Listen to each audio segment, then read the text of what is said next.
ಓಂ ನಾರಾಯಣಂ ಗುಣೈ ಸರ್ವೇ ವೀರ್ಣಂ ದೋಷವರ್ಜಿತಂ ಜ್ಞೇಯಂ ಗಮ್ಯಂ ಜಾತಿ ನತ್ವಾ ಸೂತ್ರಾರ್ಥವುಚ್ಯತೆ. ಈಗ ಏನಾಯಿತು? ಪುತ್ತಿರಧಿಕರಣ ಅಂತಲೂ ಕರೀತಾರೆ, ಪಶುಪತ್ಯಧಿಕರಣ ಅಂತಲೂ ಕರೀತಾರೆ. ಅದರಲ್ಲಿ ರುದ್ರದೇವರು ಸರ್ವೋತ್ತಮರಾಗಿ ಸಾಧ್ಯ ಇಲ್ಲ, ಜಗಜ್ಜನ್ಮಾದಿ ಕರ್ತೃಗಳಾಗಿ ಸಾಧ್ಯ ಇಲ್ಲ. ಇದು ಕೂಡ ಯಾತಕ್ಕೆ ಪ್ರಸಕ್ತಿ ಬಂತು?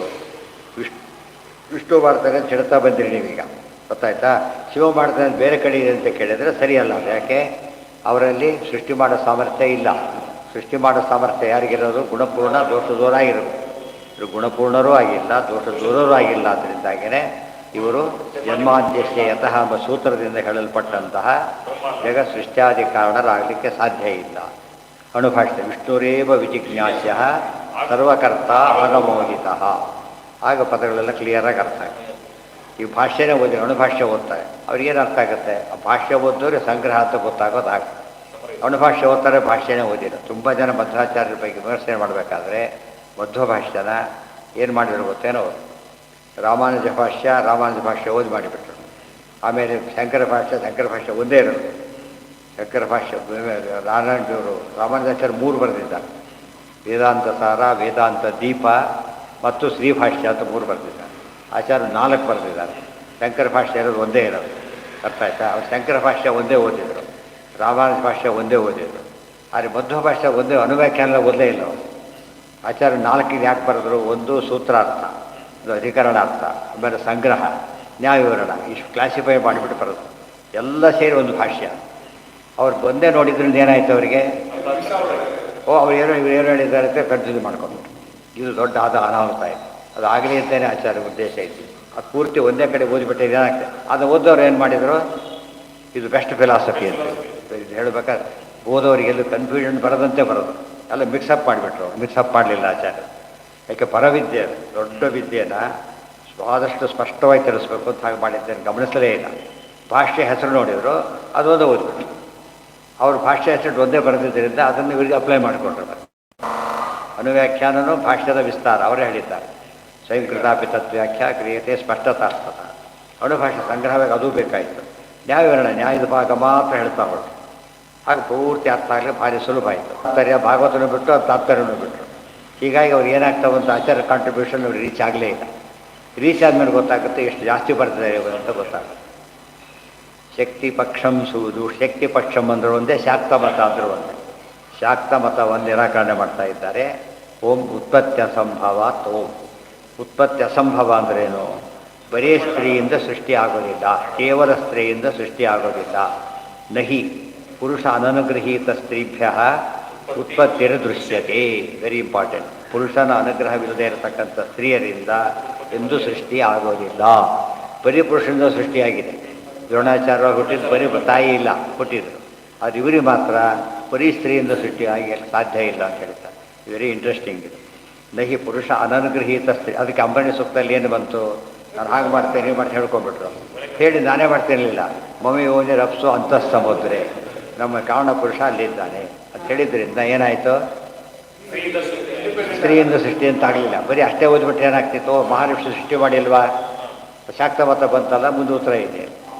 ಪಾರ್ವತಿ ದೇವಿ ಗಣೇಶನ ಸೃಷ್ಟಿ ಮಾಡಿದ್ದು, ಅಲ್ಲೂ ಕೂಡ ಏನಾಗಿದೆ? ಪಾರ್ವತಿ ಶಿವ ಪತ್ನಿಯಾಗಿ ಸೃಷ್ಟಿ ಮಾಡಿದ್ದೇ ಹೊರತು ಬರೀ ಪಾರ್ವತಿಯಾಗಿ ಸೃಷ್ಟಿ ಮಾಡಿದ್ದಲ್ಲದು. ಅಷ್ಟೊತ್ತಿ ವಿವಾಹ ಆಗಿತ್ತು ಅವರಿಗೆ, ಅನುಗ್ರಹಿತರಾಗಿದ್ದರು, ಸಮಸ್ಯೆ ಬರಲಿಲ್ಲ.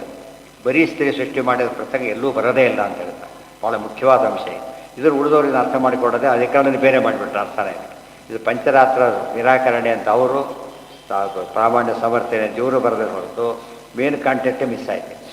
ಅಂದರೆ ಎಷ್ಟು ಮಟ್ಟಿಗೆ ಅವರು ತಪ್ಪು ಮಾಡ್ತಾ ಹೋಗ್ತಾರೆ ಅಂದರೆ, ಉದ್ದಕ್ಕೆ ನೋಡಿದಾಗ ಆ ಪ್ರಸಕ್ತಿ ಬಂದಿಲ್ಲ. ಇಲ್ಲಿ ಪಂಚರಾತ್ರ ಪ್ರಾಮಾಣ್ಯ ಹೇಳೋ ಜಾಗನೇ ಅಲ್ಲ ಇದು.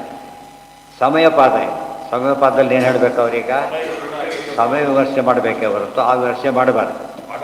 ಅದು ಶಾಸ್ತ್ರ ಯೋನಿತ್ವ ಅಂತ ಹೇಳಿ ಆಗಿಬಿಟ್ಟಿದೆ ಆಗಲೇ. ಇಲ್ಲಂತಾರೆ ಮತ್ತೆ ಯಾಕೆ ಕೂಡಿಸ್ಬೇಕು? ಸಮಸ್ಯೆ ಬಂತು, ಗೊತ್ತಾಗಲಿಲ್ಲ, ಈ ರೀತಿ ಮಾಡಿದ್ರು.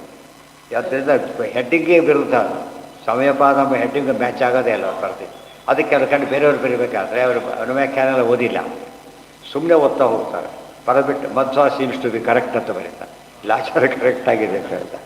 ಯಾಕೆ ಇಷ್ಟೇ ಗೊತ್ತಿರೋದು. ಪೂರ್ತಿ ಹೇಳಿದರೆ ಎಲ್ಲ ಅವ್ರು ಕರೆಕ್ಟ್ ಅಂತ ಗೊತ್ತಾಗ್ತದೆ. ಅವರು ಅನೇಕ ಕಡೆ ಬರೀತಾರೆ.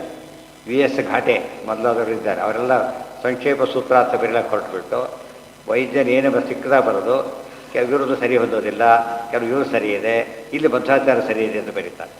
ಇಲ್ಲಿ ಇಷ್ಟಾದರೂ ಅವ್ರಿಗೆ ಅರ್ಥ ಆಯ್ತು ಕೆಲವು ಕಡೆಗೆ, ಈಗ ರಿಲೆವೆಂಟ್ ಅಲ್ಲಿ ಬರೋದಿಲ್ಲ. ಹೌದು, ಯಾರು ಏನಾಗಿದ್ಲಾಕೆ ಆಗಲೇ ಸೂರ್ಯನ ಹೆಂಡತಿ ಸಂಜ್ಞಾ ಸೃಷ್ಟಿ ಮಾಡಿ ಅಂತ ಹೇಳ್ತಾರೆ ಹೊರತು ಬರೀ ಸಂಜ್ಞಾ ಸೃಷ್ಟಿ ಮಾಡಿದ್ದು ಅಂತ ಹೇಳಿಲ್ಲ.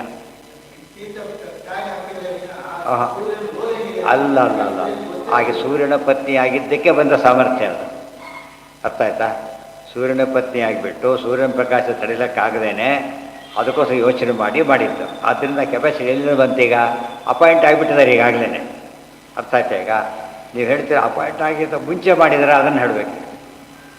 ಅರ್ಥ ಆಯ್ತಾ? ಸೂರ್ಯನ ಪತ್ನಿ ಆಗಿಬಿಟ್ಟಿದ್ದಾರೆ, ಆದಮೇಲೆ ಸೃಷ್ಟಿ ಬಂದರೆ ಕೆಪಾಸಿಟಿ ಎಲ್ಲಿಂದ ಬಂತವರಿಗೆ? ಅದು ಪತ್ನಿ ಆಗಿದ್ದಕ್ಕೆ ಬಂತೆ ಹೊರತು ಅನುಗ್ರಹಿತಳ ಅಂತ ಈಗಾಗಲೇ ಪತಿಯಿಂದ.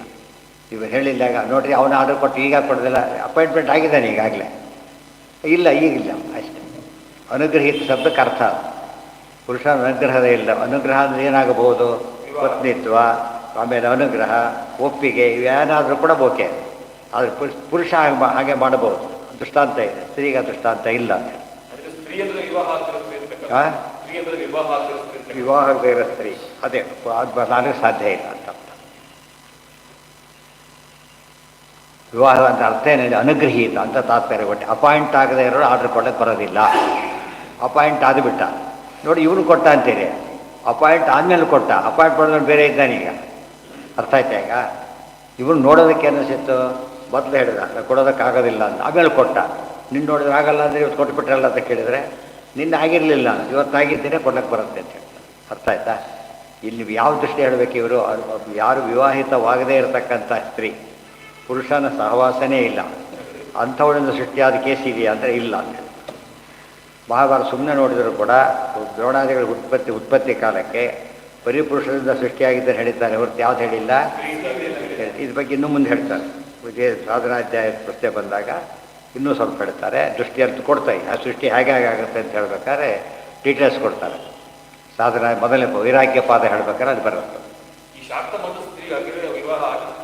ಇಲ್ಲಿ ಆಕೆ ಸುತ್ತಲೂ ಬ್ರಹ್ಮಾದಿಗಳೆಲ್ಲ ಕಡಿಮೆ ಅವರಿಗಿಂತ. ಆದ್ದರಿಂದ ನಿಜ ಪುರುಷ ಅನನುಗ್ರಹಿತ ಇರ್ಬೋದು. ಸಾಂಖ್ಯ ಮತ್ತು ನಿರಾಕರಣೆ ಇದೇ ರೀತಿಯೇ, ಬರೀ ಪ್ರಕೃತಿಯಿಂದ ಸೃಷ್ಟಿ ಅಂತ ಹೇಳ್ತಾರಲ್ಲ, ನಿರೀಶ್ವರ ಸಾಂಖ್ಯರು ಅಂದ್ರೆ ಅವರೇ. ದೇವ್ರನ್ನ ಒಪ್ಪದೆ ಏನು ಮಾಡಿದ್ರು ಅವರು? ಪ್ರಕೃತಿಯಿಂದ ಮಾತ್ರ ಸೃಷ್ಟಿ. ಇದೇ ದೋಷ ಬರುತ್ತೆ. ಶುರುವಾಗಿದ್ದದ್ರಿಂದನೇ ಫಸ್ಟು ರಚನಾನು ಉತ್ಪತ್ತಿಷ್ಟ ನಾನು ಮಾನಮ್ಮದು ಉತ್ಪತ್ತ ಸಂಭವತ್ ಒಂದು, ಎರಡು ಒಂದೇ ಅರ್ಥನೇ. ಅದು ತತ್ವದ ಹೆಸರು ಮಾತಾಡಿದ್ರು, ಒಬ್ಬ ಸ್ತ್ರೀ ದೇವತೆಗಳು ಮಾತಾಡೋದು ಅಷ್ಟೇ ಡಿಫರೆನ್ಸ್. ನಹಿ ಪುರುಷ ಅನನುಗ್ರಹಿತ ಸ್ತ್ರೀಭ್ಯ ಉತ್ಪತ್ತಿರು ದೃಶ್ಯತೆ. ಇನ್ನೂ ಸಿಂಪಲ್ ಅರ್ಥ ಮಾಡೋದು ಕೊಟ್ಟರೆ, ಒಂದು ಹೊಲ ಇದೆ, ಇದೆ ಎಲ್ಲ ಇದೆ, ಕಲ್ಟಿವೇಟ್ ಮಾಡಿಬಿಟ್ಟಿದೆ, ಏನು ಬೆತ್ತಿಲ್ಲ ಅಷ್ಟೇ, ಎಲ್ಲ ರೆಡಿ ಮಾಡಿಬಿಟ್ಟಿದ್ದಾನೆ. ಬೆಳೆ ಬೆಳೆಯುತ್ತೆ ಅದರೊಳಗೆ? ಇಲ್ಲ, ಬೀಜ ಬೇಕೇ ಬೇಕು.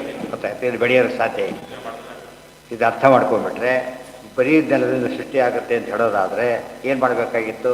ಹುಲ್ಲು ಬೆಳೆಯುತ್ತೆ, ಹುಲ್ಲು ಬೆಳೆಯೋ ಪ್ರಶ್ನೆ ಬಂದಿಲ್ಲ ಇಲ್ಲಿ. ವ್ಯವಸಾಯಕ್ಕೆ ಏನಾಗಬೇಕೀಗ? ಉದ್ದೇಶಿತವಾದ ಕೆಲಸ ಆಗಬೇಕು. ಉದ್ದೇಶಿತವಾದ ಕೆಲಸ ಆಗಬೇಕಾದ್ರೆ ಉದ್ದೇಶಿತವಾದ ಬೀಜ ಅಲ್ಲಿರಬೇಕು. ಗೊತ್ತಾಯ್ತಾ? ಅದು ನಮಗೆ ಅರ್ಥ ಆಗುತ್ತೆ. ಅದೇ ದೃಷ್ಟಿ. ಆದರೆ ಬೀಜ ಬೆಳೆಯುತ್ತೆ, ಬೀಜಕ್ಕೆ ಏನು ಬೇಕಾಗಿಲ್ಲ, ಬೀಜಕ್ಕೆ ಲ್ಯಾಂಡ್ ಬೇಕಾಗಿಲ್ಲ, ಬೀಜ ಹಾಗೇ ಇದೆ. ಗೊತ್ತಾಯ್ತಾ? ಆದರೆ ಇದಕ್ಕೆ ಮಾತ್ರ ಲ್ಯಾಂಡಿಗೆ ಮಾತ್ರ ಬೀಜ ಎಲ್ಲ ಸೃಷ್ಟಿ ಮಾಡೋಕ್ಕೆ ಬರೋದಿಲ್ಲ. ನಹಿ ಪುರುಷ ಅನಗ್ರಹೀತ ಸ್ತ್ರೀಭ್ಯ ಉತ್ಪತ್ತಿರು ದೃಶ್ಯತೆ. ಓಂ ನಚ ಕರ್ತುಹು ಕರಣಂ ಯದಿ ಪುರುಷೋ ಅಂಗೀಕ್ರಿಯೇತ ತಸ್ಯಾಪಿ ಕರಣಾಭಾವಾತ್ ಅನುಪಪತ್ತಿ. ಆಗ ಇದು ಬಂತಲ್ಲ, ಯಾರೋ ಸಾಂಖ್ಯರು, ಶೇಶ್ವರ ಸಾಂಖ್ಯರು ಎಂಥವ್ರವರು ಹೆಸರಿಗೆ ಮಾತ್ರ ಗಂಡ ಅಂತಾರಲ್ಲ, ಹಾಗೆ ಅದರಿಂದನೂ ಸಾಧ್ಯ ಇಲ್ಲ ಅಂತ ಹೇಳ್ತಾರೆ. ಅದಕ್ಕೆ ಇದು ಪುರುಷ ಬರೀ ಪುರುಷನ ಒಪ್ಪಿದರೆ ಸಾಲದು. ಹೇಗೆ ಒಪ್ಪಬೇಕು? ಇದಕ್ಕಿಂತ ಶ್ರೇಷ್ಠ ಅಂತ ಒಪ್ಪಬೇಕು. ಅನುಗ್ರಹ ಮಾಡ್ಬೇಕಾದ್ರೆ ಏನಾಗಿರ್ಬೇಕು? ಅವರು ಚಿಕ್ಕವರು ಅನುಗ್ರಹ ಮಾಡ್ಲಿಕ್ಕಾಗೋದಿಲ್ಲ. ಯಾರು ಅನುಗ್ರಹ? ದೊಡ್ಡವರೇ ಅನುಗ್ರಹ ಮಾಡಬೇಕಾದ್ರಿಂದ ಕೆಲಸಕ್ಕೆ ಬಾರದ ರೀತಿ ಬರೀ ಪುರುಷನ ಒಪ್ಪಿದರೆ ಏನೂ ಪ್ರಯೋಜನ ಇಲ್ಲ. ಅದಕ್ಕೆ ಹೇಳ್ತಾರೆ ನಟಿ ಪುರುಷೋ ಅಂಗೀಕ್ರಿಯೇತ ತಸ್ಯಾಪಿ ಕರಣಾಭಾವ ಅನುಪಪತ್ತಿ ನ ವಿಜ್ಞಾನಾದಿಭಾವೇವ ಓಂ ವಿಜ್ಞಾನಾದಿಭಾವೇವ ತದಪ್ರತಿಷೇಧ. ಓಂ ಯದಿ ವಿಜ್ಞಾನಾದಿ ಕಾರಣಂ ತಸ್ಯ ಅಂಗೀಕ್ರಿಯತೆ ತತಏವ ಸೃಷ್ಟ್ಯಾದ್ಯುಪಪತ್ತೇ ಈಶ್ವರವಾದ ಅಂತರ್ಭಾವ. ಇಲ್ಲ, ಅದೆಲ್ಲ ಸಾಮರ್ಥ್ಯ ಇದೆ. ಏನಿದೆ? ಸೃಷ್ಟಿ ಮಾಡೋ ಸಾಮರ್ಥ್ಯ ಎಲ್ಲ ಹೇಳಿದ್ದು ಒಪ್ಕೊಂಡ್ಬಿಡ್ತೀವಿ ಅಂದರೆ ನೀವು ನಮ್ಮ ಮತ ಒಪ್ಪಿದಾಗತ್ತೆ. ಈಶ್ವರವಾದ ಒಪ್ಪಿದಾಗ. ಈಶ್ವರವಾದ ಅಂದ್ರೇನು? ಈಶ್ವರ ಪುರುಷ, ಆತಂದು ಸೃಷ್ಟಿಯಾಗತ್ತೆ ಅನ್ನೋ ವಾದದಲ್ಲಿ ಸೇರ್ಕೊಂಡೋಯ್ತು. ಅದಕ್ಕೆ ಎರಡರ್ಥ. ಒಂದರ್ಥ ನಾವು ಹೇಳಿದ ಈಶ್ವರ ಆಗೋದಾದರೆ ನಿಮ್ಮ ಮತ ಬೇರೆ ಆಗಲೇ ಇಲ್ಲ, ನಮ್ಮ ಮತ ಆಯಿತು. ಅಥವಾ ಇನ್ನೊಂದು ರೀತಿ ಹೇಳೋದಾದರೆ ಆ ಈಶ್ವರವಾದ, ಸಾಂಖ್ಯದ ಈಶ್ವರವಾದ, ಶೇಶ್ವರವಾದ ಮಾಡಿದಾಗ ಆಯ್ತು. ಏನು ಉಪಯೋಗ ಇಲ್ಲ. ಹೆಸರಿಗೆ ಮಾತ್ರ ಇದ್ದರೆ ಉಪಯೋಗ. ಅನುಗ್ರಹ ಮಾಡಬೇಕಾದ್ರೆ ಅವ್ನ ಜೊತೆಗಿದ್ದರೆ ಸಾಲದು. ಏನಾಗಿರಬೇಕು? ಸಾಮರ್ಥ್ಯ, ಅನುಗ್ರಹ ಮಾಡೋ ಸಾಮರ್ಥ್ಯ ಹೊಂದಿರಬೇಕು. ಆದ್ದರಿಂದ ಈಶ್ವರವಾದ ಅಂತರ್ಭಾವ. ಓಂ ವಿಪ್ರತಿಷೇಧಾಚ್ಯ ಓಂ ಸಕಲ ಶ್ರುತ್ಯಾದಿ ವಿರುದ್ಧತ್ವಾಚ್ಯ ಅಸಮಂಜಸಂ. ಸಕಲ ಶ್ರುತಿ ಮೊದಲಾದವುಗಳಿಗೆ ವಿರುದ್ಧವಾದ್ದರಿಂದ ಕೇವಲ ಸ್ತ್ರೀಯಿಂದ ಸೃಷ್ಟಿಯಾಗುತ್ತೆ ಅಂತ ಇಟ್ಟುಕೊಂಡು ಶಕ್ತಿಯೇ ಸರ್ವೋತ್ಕೃಷ್ಟ ದೇವತೆ ಅಂತ ಯಾರು ಹೇಳ್ತಾರೋ ಆ ಮತ ಅಸಮಂಜಸಂ, ಸಮಂಜಸವಾದ ಮತ ಅಲ್ಲ. ಅಲ್ಲಿ ಎಲ್ಲ ಮತಗಳ ಖಂಡನೆ ಆಗಿದೆ. ಇದು ಉತ್ಪತ್ತಿ ಕಾರಣಂ. ಅಲ್ಲಿಗೆ ಇದು ಶ್ರೀಮದ್ ಆನಂದ ತೀರ್ಥ ಭಗವತ್ಪಾದಾಚಾರ್ಯ ವಿರಚಿತೆ ಶ್ರೀಮದ್ ಬ್ರಹ್ಮಸೂತ್ರ ಭಾಷ್ಯೆ ದ್ವಿತೀಯಾಧ್ಯಾಯಸ್ಯ ದ್ವಿತೀಯ ಪಾದ. ಇನ್ನು ತೃತೀಯ ಅದು ನಾಳೆ ಪಾಠ ಇರೋದಿಲ್ಲ, ನಾಡಿದ್ದು. ಈಗ ಯಾವುದು? ಫಲವಕ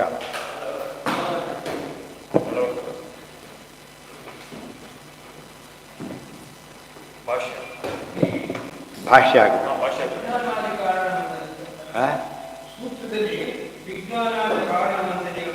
ವಿಜ್ಞಾನಾದಿ ಕಾರಣಗಳೆಲ್ಲ ಇದೆ. ಈಗ ಅಂಥದ್ದು ಒಪ್ತೀವಿ ಅಂತ ಕೇಳಿದರೆ ಅದು ಪುರುಷರು ಹೌದೋ ಅಲ್ಲೋ? ಪುರುಷ ಅಂತ ಒಪ್ಪಿದರೆ ಉತ್ತರ ಒಪ್ಕೊಂಡಾಗಿದೆ. ಅದನ್ನು ಸ್ತ್ರೀಗದೆಲ್ಲ ಒಪ್ಪಿಕೊಟ್ರೆ ಸಾಧ್ಯ ಇಲ್ಲ. ವಿಜ್ಞಾನ ಅಂದರೆ ವಿಶೇಷ ಸೃಷ್ಟಿ ಮಾಡ್ತಕ್ಕಂಥ ಜ್ಞಾನ ಇತ್ಯಾದಿಗಳೆಲ್ಲ ಇದೆ ಅಂತ ಹೇಳಿದರೆ ಪುರುಷನಾಗಿದ್ದೇ ಇದೆ. ಪುರುಷತ್ವ ಒಪ್ಕೊಂಡು ಹೋಗ್ತಿರೋ, ಪುರುಷತ್ವ ಒಪ್ಕೊಳ್ಳದೆ ಒಪ್ಕೊತಿರುತ್ತೋ ಪ್ರಶ್ನೆ. ಈಗ ಪುರುಷತ್ವ ಒಪ್ಕೊಂಡು ಹೇಳೋದಾದರೆ ಈಶ್ವರವಾದಲ್ಲಿ ಸೇರ್ಕೊಂಡು ಹೋಗುತ್ತೆ. ಒಪ್ಪಿಕೊಳ್ಳದವರು ಪ್ರಶ್ನೆ ಹಾಗೆ ಉಳಿಯುತ್ತೆ. ಈಗ ಏನಂತೂ ಉತ್ಪತ್ತಿ ಸಂಭವ, ಬರೀ ಕೇವಲ ಸೃಷ್ಟಿಯಿಂದ ಆಗಲಿಕ್ಕೆ ಸಾಧ್ಯ ಇಲ್ಲ. ಅನುವ್ಯಾಖ್ಯಾನದ ಭಾಳ ದೀರ್ಘವಾಗಿ ಬರೀತಾರೆ. ಇದು ಶಾಕ್ತವಾದಲ್ಲೂ ಕೂಡ ಇದು ಪ್ರಭೇದಗಳಿವೆ. ಒಂದೇ ಶಾಕ್ತವಾದವರಿಲ್ಲ. ಈಗ ಸಾಂಖ್ಯರಲ್ಲೂ ಎರಡು ಭಾಗ ಇದ್ದಾರೋ ಇಲ್ಲೂ ಹರಿತಾ ಇದ್ದಾರೆ. ಅದಕ್ಕೆ ವಾಮರು, ಅಣುವಾಮರು ಹಾಗೆಲ್ಲ ಇದ್ದಾರೆ. ಅದಕ್ಕೋಸ್ಕರ ಅದು ಡೀಟೇಲ್ಸ್ ಎಲ್ಲ ಅಲ್ಲಿ ಹೇಳ್ತಾರೆ. ಅನುವ್ಯಾಖ್ಯಾನದಲ್ಲಿ ಬಂದಿದೆ ಆಗಲೇ. ಇಲ್ಲಿ ಮುಖ್ಯವಾದ ಅಂಶ ಮಾತ್ರ ಹೇಳಿದರು, ಅಲ್ಲಿ ಡೀಟೇಲ್ಸ್ ಹೇಳಿದರು.